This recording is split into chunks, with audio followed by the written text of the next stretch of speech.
Assalamualaikum warahmatullahi wabarakatuh. Bismillah, alhamdulillah wa nikmatillah. Wala kaula wala quwata illa billah. Amma ba'du. Salam tetepangan malih para kadang kinasih ingkang tansah kawula tresnani.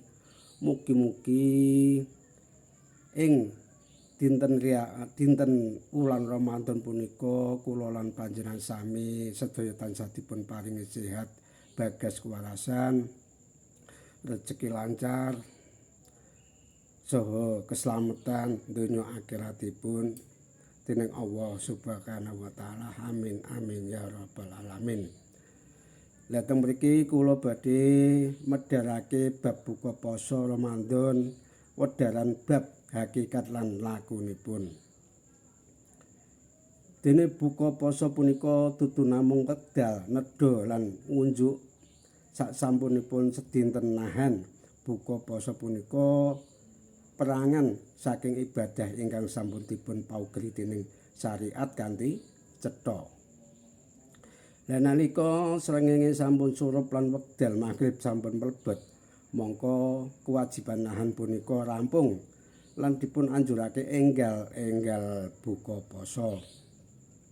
Lah minangka tandha mituhu dhateng dawuhipun Allah lan tuntunanipun Rasulullah sallallahu alaihi wasallam, mila buka poso punika wujud ketaatan dudu karep pribadi.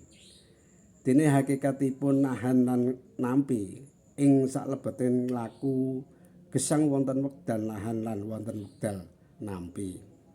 Poso punika laku nahan dahar, nahan ngunjuk, nahan hawa lan panggoda.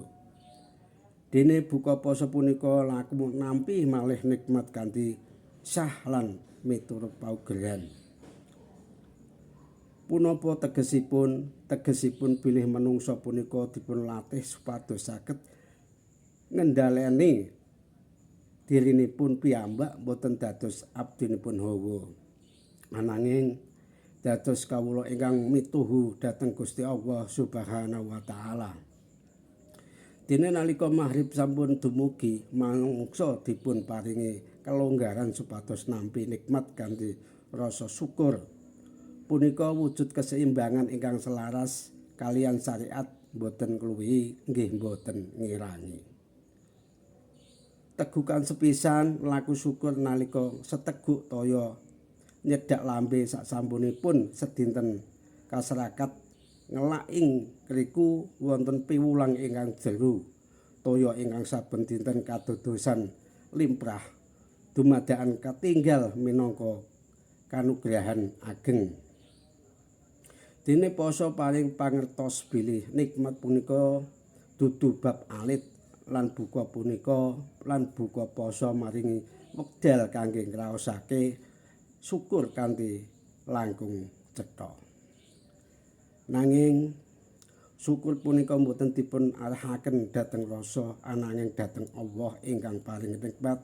Menungsa namung nampi, Allah ingkang maringi.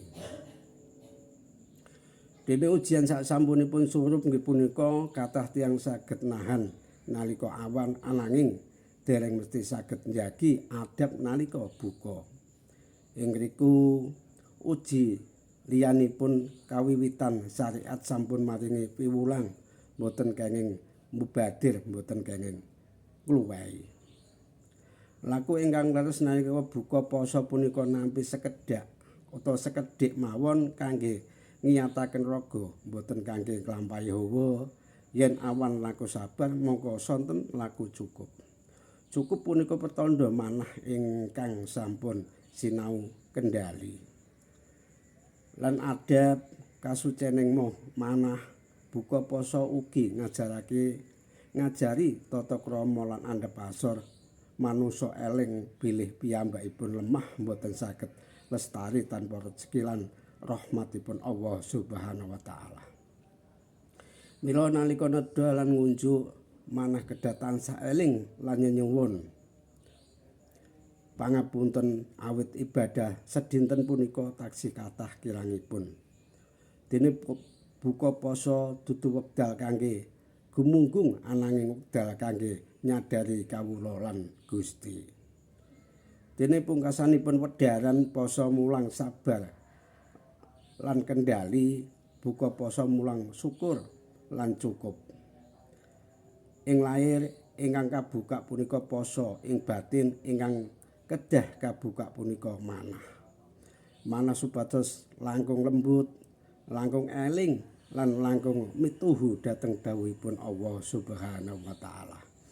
Mila hakikat poso buka poso Ramadan punika dudu namung ngilangake lapar, ananging nyempurnakake laku ibadah kanthi syukur lan ketaatan.